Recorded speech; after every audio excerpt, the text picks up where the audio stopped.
Здравствуйте, мои уважаемые зрители! С вами Ольга Демчук, исследователь внутреннего мира личности. Как видите, я в очках, значит, буду читать, продолжая ответы на ваши вопросы. Была первая часть, это вторая часть, и я решила в этот раз вопросы взять в той последовательности, в которой они приходили. Итак, вопрос. Девочка 5 лет. Она очень любит закатывать истерики родителям. В садике себя ведет тихо и спокойно. Дома делает назло родителям часто.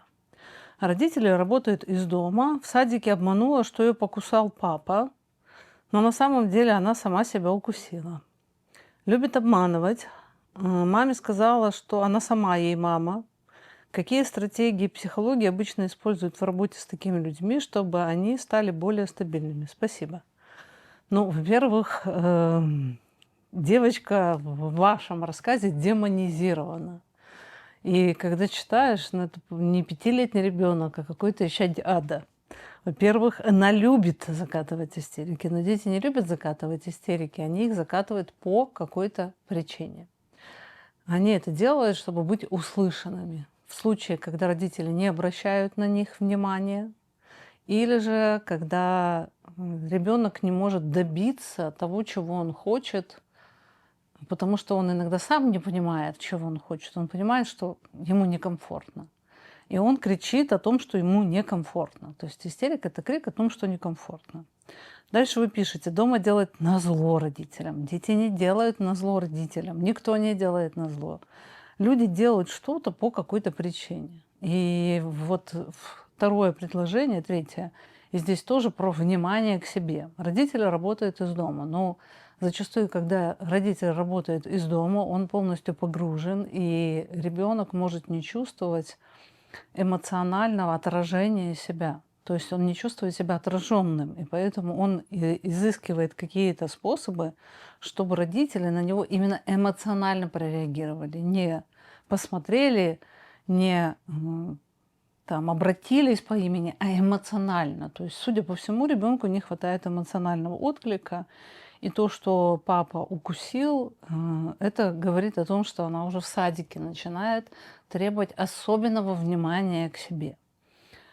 Несомненно, это может быть не из-за родителя, а из-за каких-то причин у самого ребенка. Но то, что вот она сказала, что она сама мама своей маме, это говорит о том, что в родительской функции что-то там не так.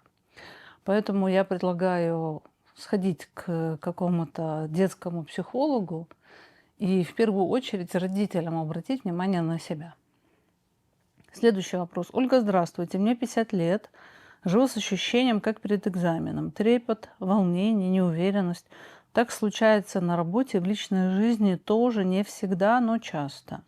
Хотелось бы больше уверенности, мне и меньше сомнений. Смогу, не смогу. Как добиться гармонии, пока внутри себя и не испытывать тревогу? Спасибо. Но в первую очередь надо понять, почему есть тревога.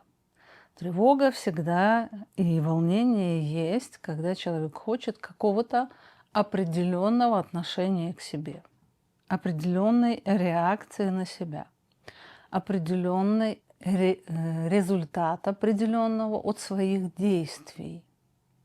То есть есть некий эталон, есть желаемое, и человек волнуется, что у него не получится это желаемое воплотить, некое идеальное. Поэтому здесь надо достать из бессознательного этот идеальный образ себя, реакции других, и постараться не делать его настолько доминирующим и определяющим. Следующий вопрос. Ольга, здравствуйте. Хотела бы услышать ваше мнение по поводу того, что у человека не получается похудеть. Меня с детства гнобили близкие за якобы лишний вес. Я была чуть полненькая, но лишнего особо ничего не было. Из-за этого я зашла в цикл диета, срыв набора веса за долгие годы. Как только я себя не изводила, какими только диетами, голодовками. Худела на 10 килограмм, набирала обратно и так по кругу.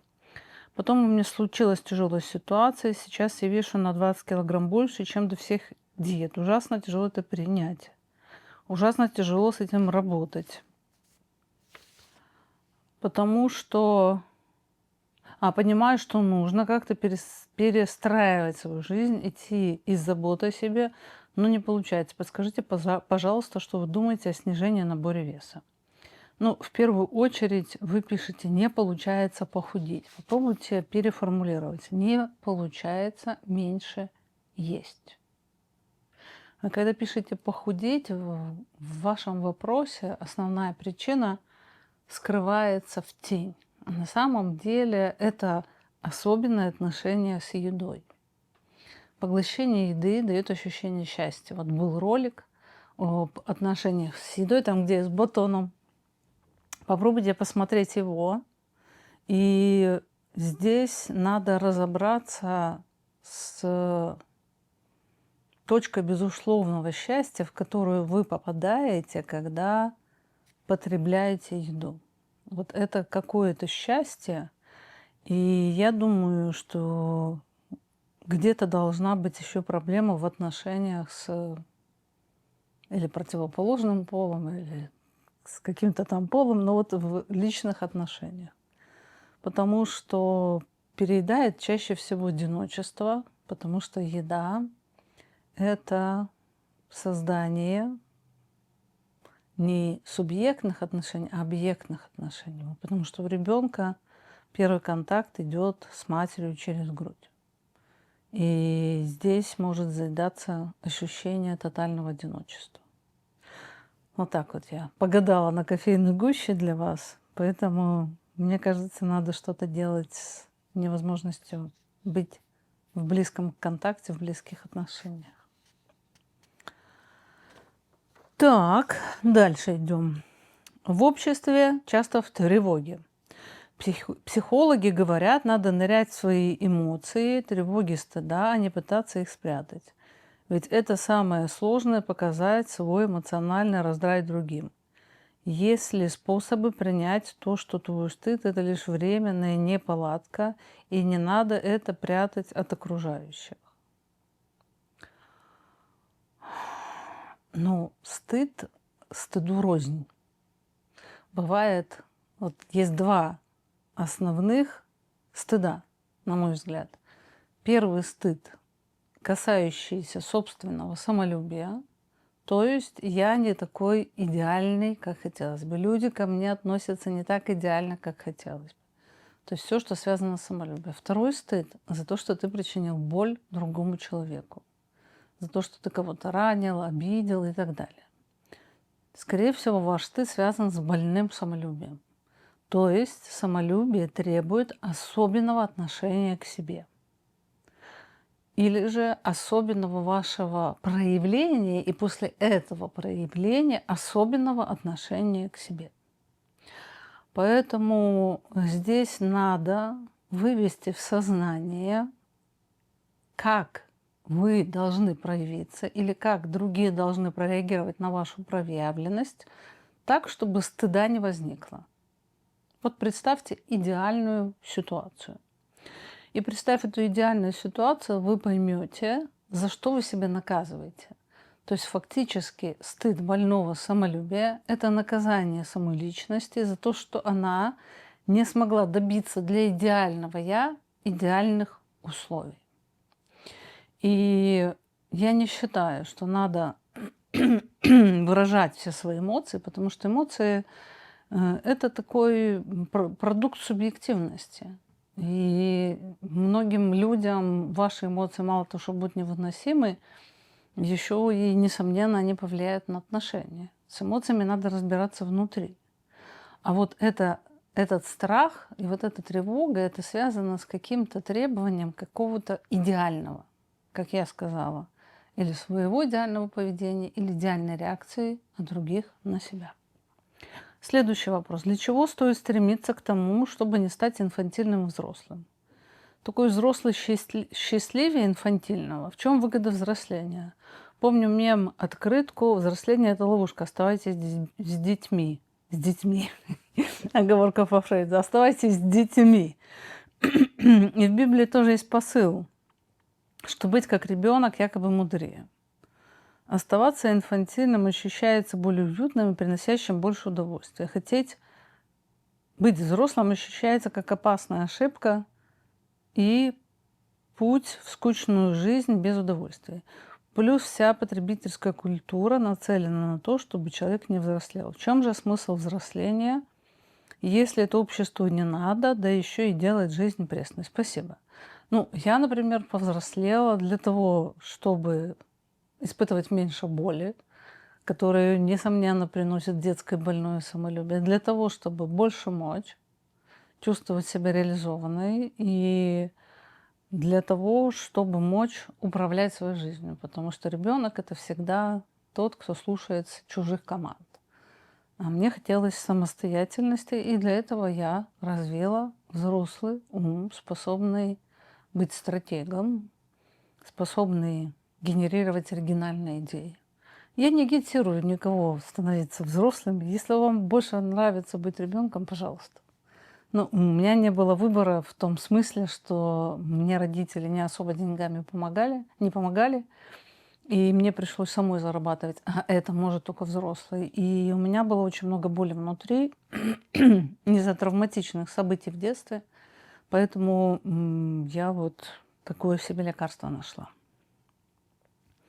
Здравствуйте, Ольга Федоровна. А у меня один из самых непростых вопросов. Понимаю, что, скорее всего, вы его никогда не осветите публично, но, может быть, хоть вскользь я услышу о ваших передачах хоть чуточку ясности по теме. Как помочь ребенку, девочке в настоящем «я няня», зная о том, что ее родители вовлекают ее в сексуальные отношения с ней? Мне она открылась, я не понимаю теперь, как мне быть.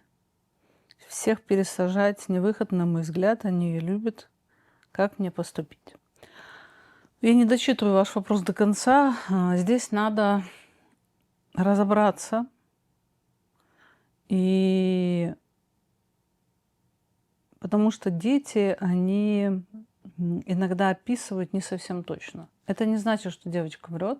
С ней может происходить худшее, и она описывает это как сглаженное. А может не происходить этого, но девочка так описывает. Поэтому здесь надо помощь психолога. И я понимаю, что с родителями вы можете не мочь поговорить про это, но хотя бы их так подтолкнуть, чтобы эта девочка... С девочкой поработал психолог. Ей 4 года, вот вы дальше пишете, то, что я не зачитывала.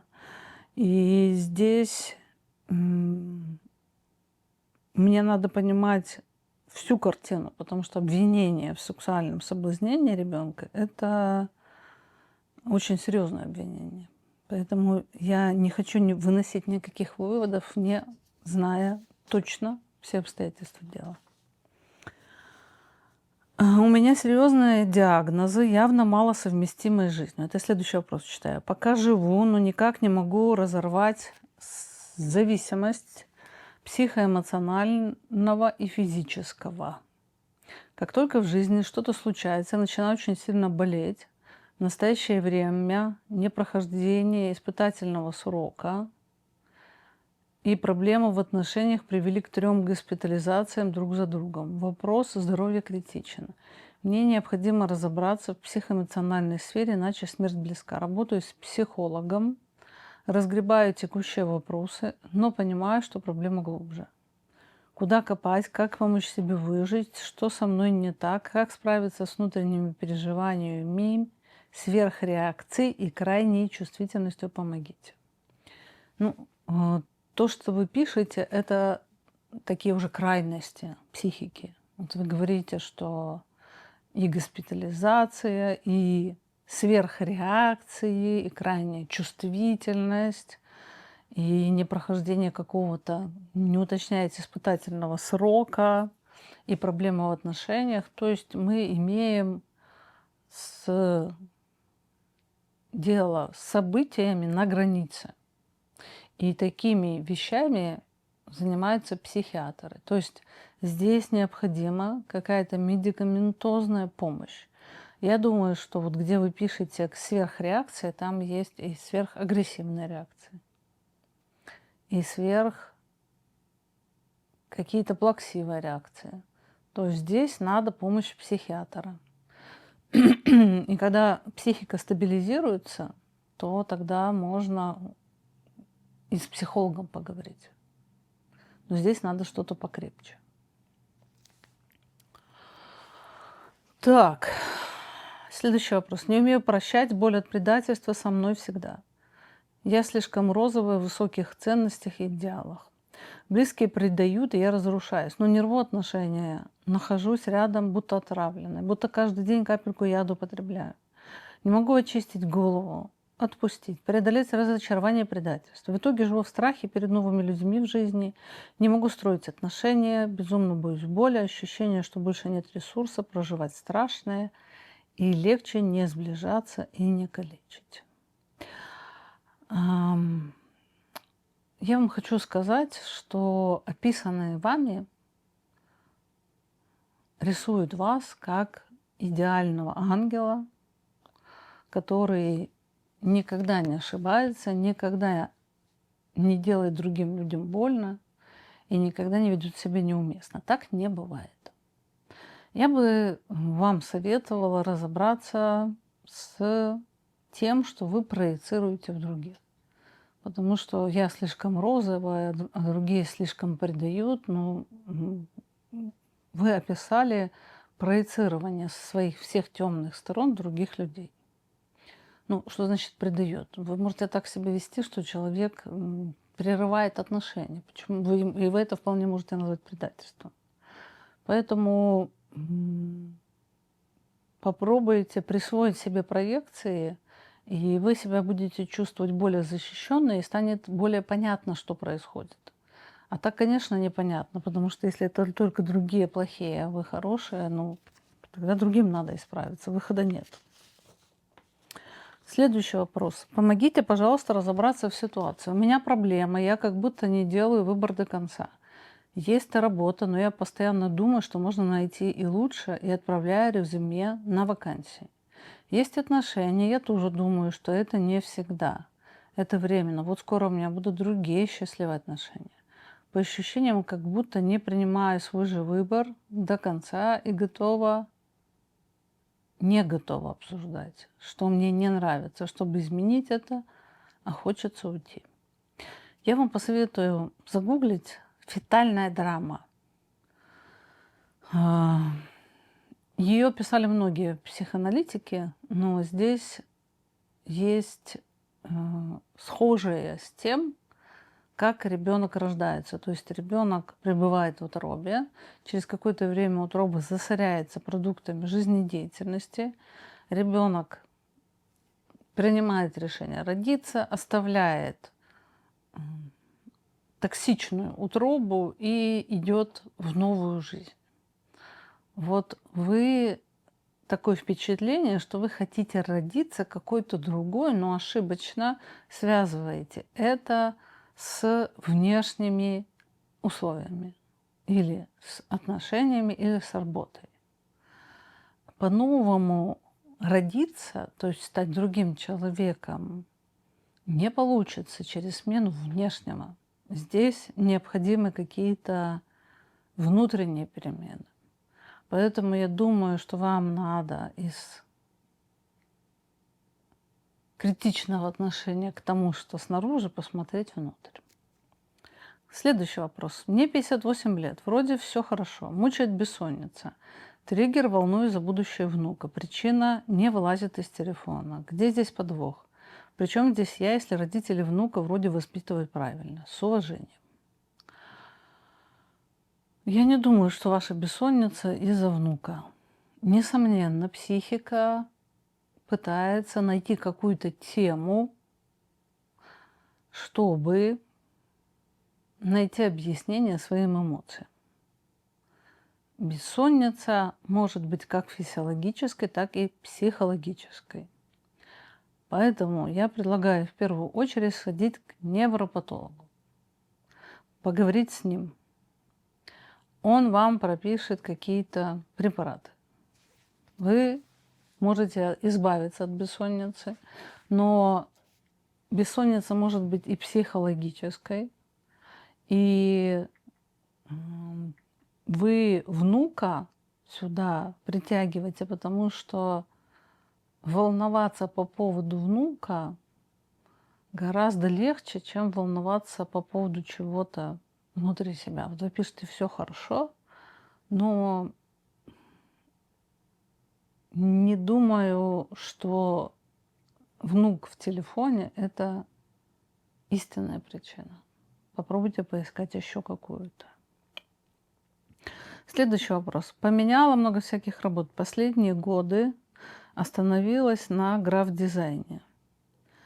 Не по большой любви, просто у меня получалось, и можно было работать удаленно, минимально общаясь с людьми. Я поставила на эту сферу, проходила курсы, обучалась, но все из надо.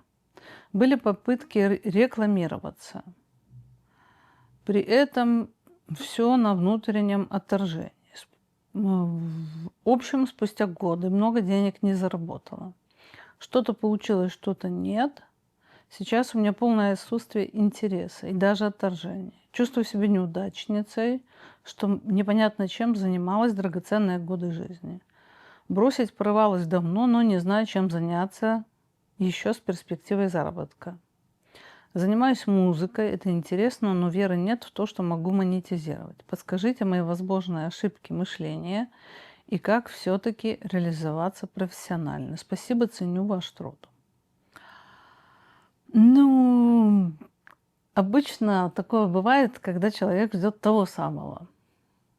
То есть психика находится в режиме ожидания, что появится какой-то человек, я думаю, мужчина в вашем случае, который решит все эти проблемы, и надо подождать, и смысла самой зарабатывать нету.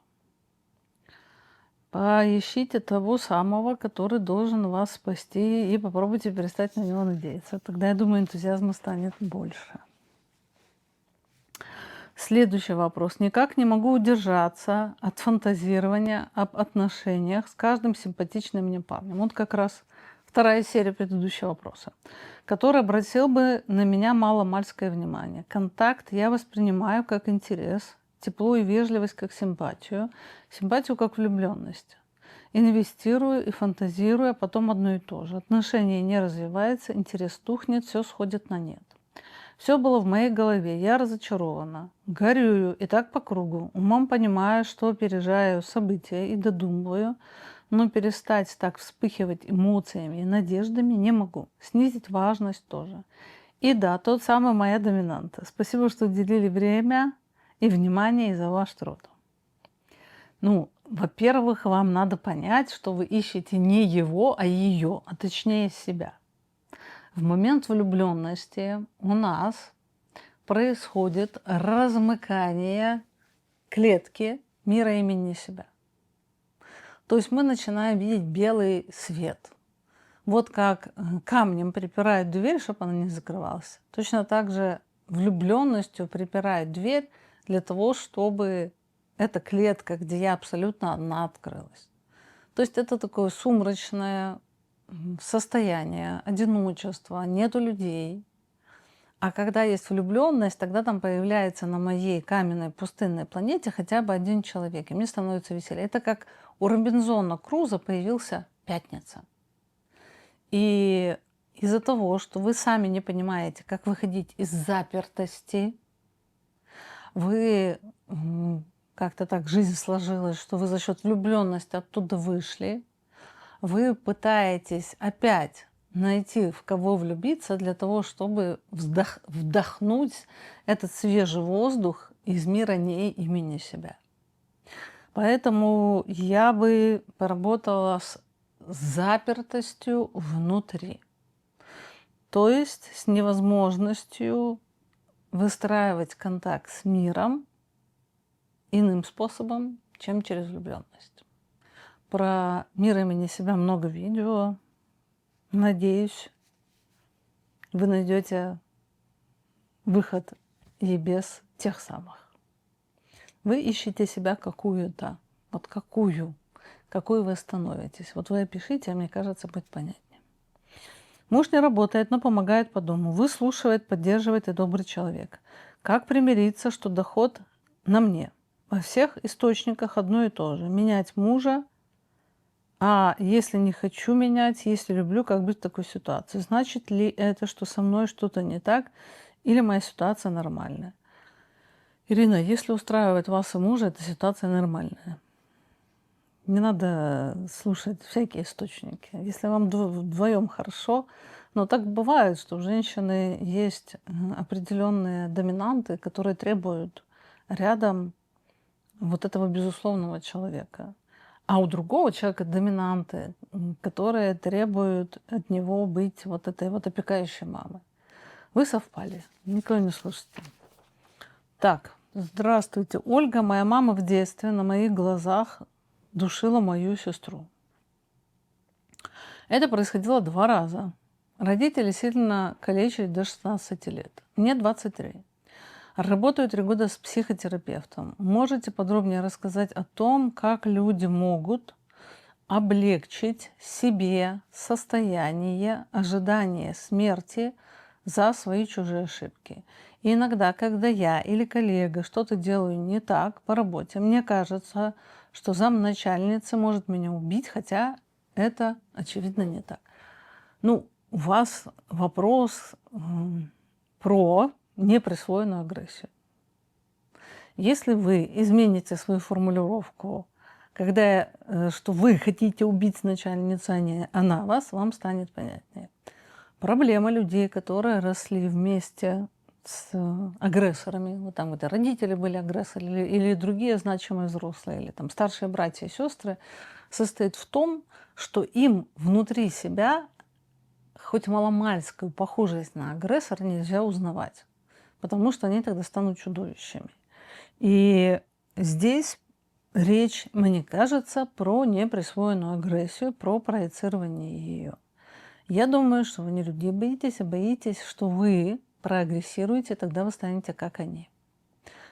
Есть видео про прощение родителей в том числе. Вот это пока родители не поняты, ты не можешь сам себе присвоить то, что больше всего в них ненавидел. И поэтому собственная агрессия становится чудовищем, который гонится по пятам, часто во снах. Следующий вопрос. Я стала матерью-одиночкой, работала много и тяжело, случалось, срывалась и бывала грубой на работе и с сыном. С другой стороны, не могла защитить ребенка от безобразного отношения одного из учителей, струсила. Сейчас, когда все тяжелое позади и в целом благополучно, меня накрывает чувство невыносимой вины и стыда перед сыном и другими людьми за жестокость и за трусость. Давно работаю над собой, но к этой теме нет сил поступиться, как быть. Ну, я у своего сына в свое время просила прощения за все, что сделала. Так что мне это помогло. Может быть, поможет и вам. Но здесь важно понять, что вы тогда были такая, но в то же время и оставаться с этой виной. Понимаете, когда мы виним себя, что другим сделали больно, здесь есть такое человеческое сожаление, вина, а есть такое звериные атаки на себя за то, что ты была не идеальной, была не идеальной. И человек начинает уже получать бессознательное удовольствие от того, что мочалит себя там.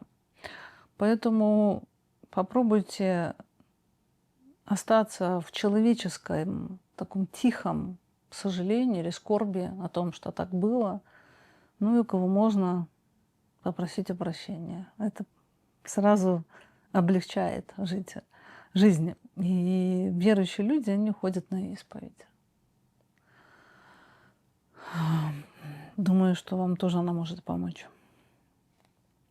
Был тяжелый разрыв, следующий вопрос, с парнем со зависимостью. Прошло уже 1,5 года, я в других отношениях. Иногда возникают мысли, что я скучаю по нему. Желание, чтобы он меня разблокировал после 10 месяцев блока везде. Я одновременно хочу этого и не хочу.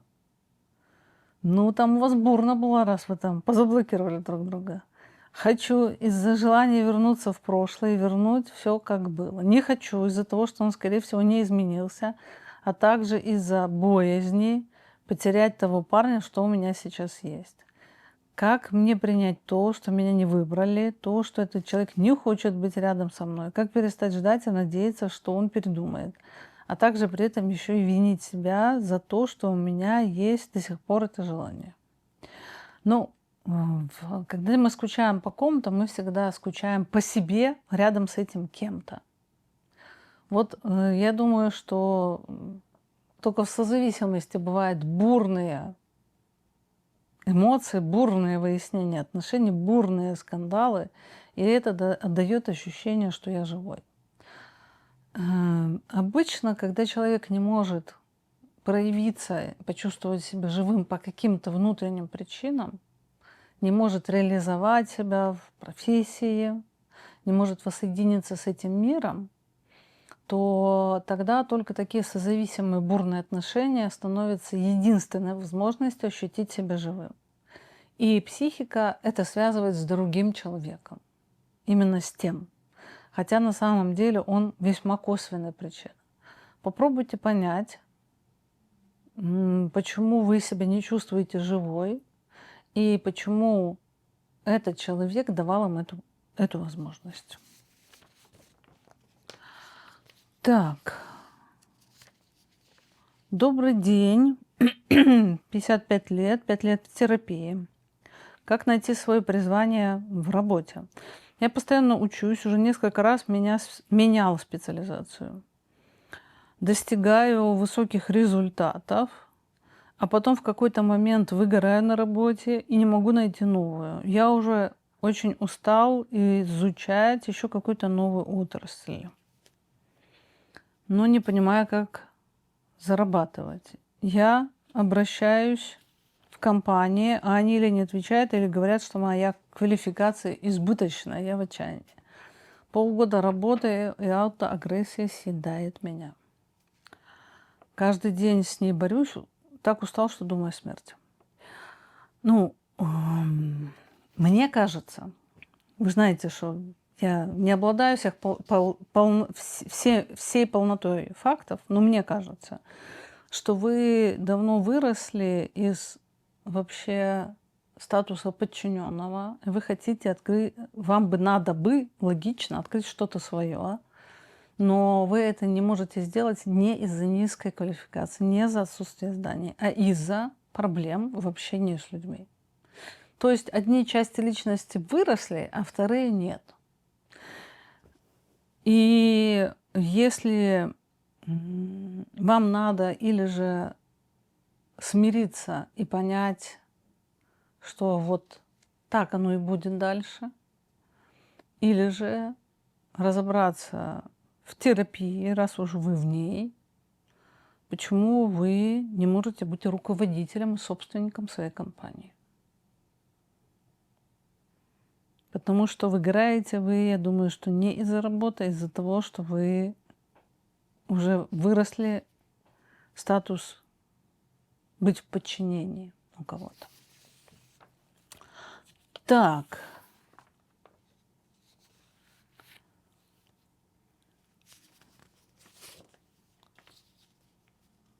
При близости в отношениях и совместной жизни регулярно возникает чувство защищать свои границы, и из этого возникает напряжение. С какой позиции стоит посмотреть на свое поведение, что расширить для понимания реальности? Ну, вы, конечно, интересно написали, понимаете, вот 2 предложения. Регулярно возникает чувство защищать свои границы в совместной жизни. А другие люди что делают? В какой момент нам хочется защищать границы? Может, вы находите таких мужчин, которые так себя ведут, ну, как-то нагло или там по-хамски. То есть мне нужен второй. Кто такие эти другие, с которыми вы пытаетесь создать отношения, что хочется защищать? Ну, а вообще желание защищать границы, агрессивность, она возникает вот это на «не по-моему», когда другой воспринимается как атакующий. Может, он и на самом деле атакующий, как я сказала в начале, но это требование к миру, чтобы мир давал все, что я хочу, и у него нету возможности вести себя по-другому, только так, как мне хочу. Если нет, это нападение. Вот попробуйте с этим разобраться. Здравствуйте, Ольга Федоровна. Назрел вопрос, почему во время ПМС обостряется внутренний конфликт и внутренняя агрессия? Прерывистый сон с пробуждением в 4 утра. Ощущение, что кто-то постукивает чердака подсознания. Больше гормонов, больше эмоций, больше напряжения, и мы не выдерживаем. Это нормально. И завершающий вопрос. Доброго дня. Можете, пожалуйста, помочь разобраться в ситуации и в том, что движет человеком А, какие механизмы ему мешают и что делать человеку Б. Ситуация такая. Человек А, давайте это будет у нас женщина. Что движет женщиной и что делать мужчине? Я А заменю на женщину, а Б на мужчину. Женщина избегает интимной близости, боится, а также подавляет в себе абсолютно любое свое желание, что она даже не бывает осознанным. Когда мужчина проявляет инициативу, то она сразу хочет отказать. Мужчина кажется ей не сексуальным, некрасивым, и она замечает каждый его недостаток. Интимная связь внутри отношений сводится к нулю. И мужчина чувствует, что вкопит себе злость на то, что женщина не может решить свою проблему. В итоге мужчина чувствует себя неудовлетворенным, а также начинает чувствовать себя все менее привлекательным и менее уверенным и не понимает, что делать. Ведь у женщины такая большая проблема сопровождает ее уже долго, а значит, не может быстро решиться. И женщина всегда напоминает об этом. Вот я читала этот текст, и у меня впечатление, что есть вагина, есть фалос, и у них что-то не складывается. То есть как будто отношения не между людьми, а между двумя сексуальными органами. И прискорбно, что все отношения описываются только с точки зрения секса. А помимо него есть что-то.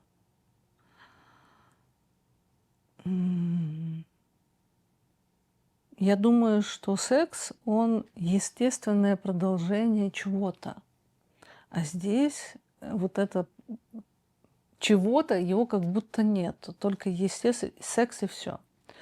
Я бы на вашем месте подумала бы просто такую сексуализацию отношений. Впечатление, что кроме секса в отношениях для вас больше ничего нет. Такое бывает, сексуализация, когда секс становится у человека единственной возможностью повысить самооценку, самоутвердиться.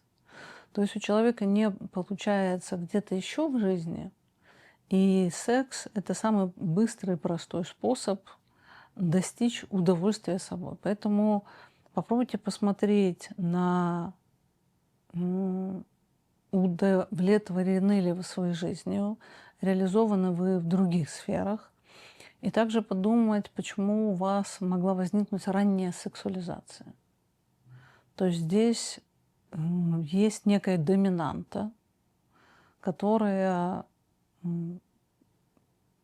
является ведущей, как будто вся жизнь вращается вокруг секса. А в остальном у них как у этой пары. Так, давайте еще на послушаю какой-то.